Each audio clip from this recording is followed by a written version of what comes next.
Welcome to the bookshelf. I'm Josh Goldberg, and today I get to talk to you about another favorite, which is Don Miguel Ruiz's book, The Four Agreements.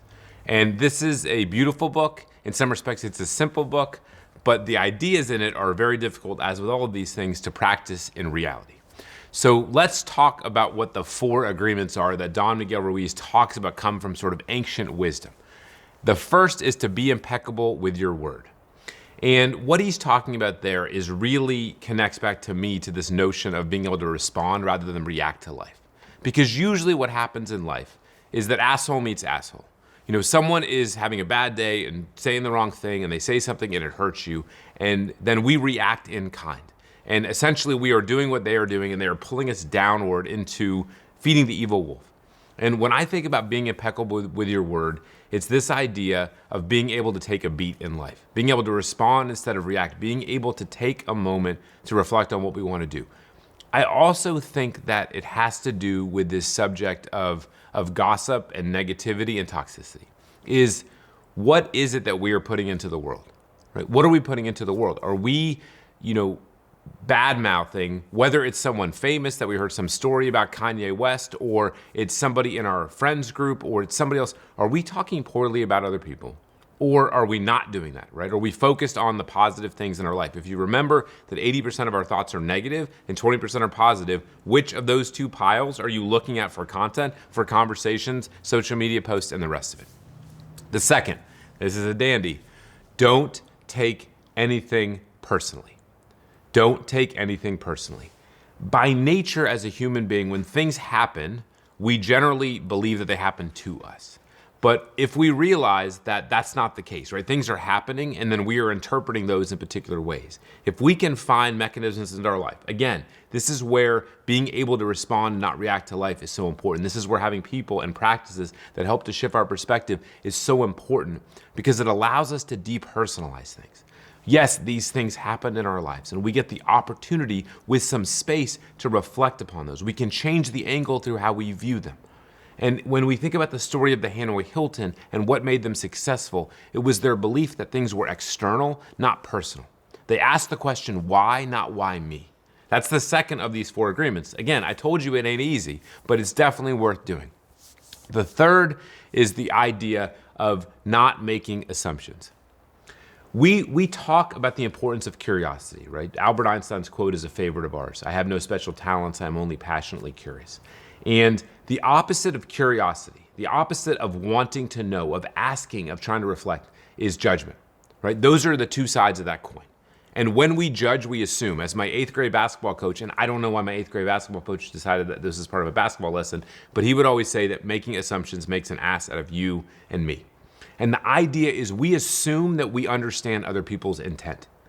We assume we understand other people's intent. And we put on that intent that they intended to harm us, when often that's not true. That's not the case. And it goes back to agreement 2 of not taking it personally. So somebody does something, somebody shows up late for a meeting, and we're like, oh, how dare this person do this to me? And what we don't realize is if you said, hey, what's going on? And there's a whole story there that has to do with the fact that their kid got sick or bumped his head on the playground and they had to go to the school. There's a whole series of things that have nothing to do with you. But we have created, as human beings, this is what we do. We create stories. Things happen and we create a story to make sense of that. And generally, because 80% of our thoughts are negative, it's a negative story. And because generally we are looking from the inside out, it's about us. It's happening to us. So, as a general rule, if we create space, we can avoid that happening. And the last is always do your best. Always do your best.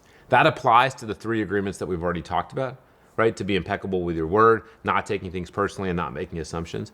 It's also the idea that on every day, you're gonna have a certain amount of gas in the tank. And the ask is to give what you have, give 100% of what you have. And as part of that is the recognition of the difference between realization and condemnation. Realization is the idea that I can do better. It's like, cool, right? Do the best you can until you know better. When you know better, do better.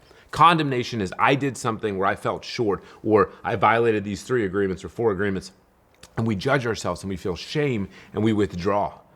That doesn't get us anywhere, and it punishes ourselves and everyone around us. So when I look at these 4 agreements, I believe that they work so well in concert with everything we talk about throughout all of our programs. And what we talk about is this idea of being able to educate ourselves, of shaping our perspective and our mental perspective. And I think that it helps us do that.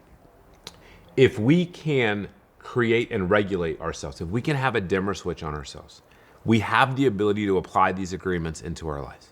With a dimmer switch, we have the opportunity to be impeccable with our word because life slows down. With a dimmer switch, we can avoid personalizing things and engage with other people and gain support from other people that help us see things differently. With a dimmer switch, we can avoid making assumptions and instead actually ask a question and say, hey, what's going on? Or you seem off, or this happened, or you said this and it really bothered me. Can we talk about that? And the fourth is with a dimmer switch, you can always do your best. You can do and give whatever you have that day. And so again, they talk about ancient Toltec wisdom. The Four Agreements is an amazing book. It's a relatively quick read. And I think there's lots of frameworks in the world, and we share some with you over the course of our trainings. I just feel like those four things are super, super powerful, right? Be thoughtful about what comes out of your mouth, right? Don't personalize the things that happen and realize they're just happening. Don't make assumptions and assume you understand the intent of other people. And across the board, do your best. Those are great rules for living and great rules for living a great life. So I hope either that was sufficient for you to do some thinking, or you can go ahead and read the book, and let's keep talking about it here and in other places around the app.